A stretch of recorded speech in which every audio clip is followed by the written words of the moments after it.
بسم اللہ الرحمن الرحیم۔ السلام علیکم ورحمۃ اللہ وبرکاتہ۔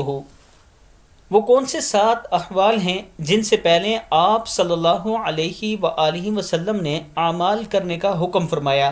نبی اکرم صلی اللہ علیہ وآلہ وسلم نے فرمایا یہ 7 احوال سے پہلے اعمال آخرت کر لو۔ وہ کیا ہے؟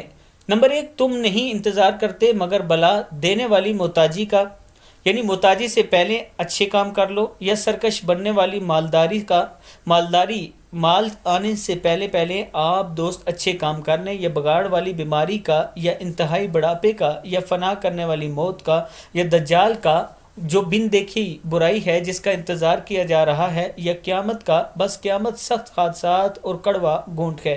ترمذی شریف کی حدیث ہے۔ یعنی یہ 7 کام ہونے سے پہلے آپ اچھے کام کر لو، آخرت کی تیاری کر لو، آخرت کے اعمال اکٹھے کر لو۔ اس ویڈیو کو آپ دوستوں نے آگے ضرور شیئر کرنا ہے۔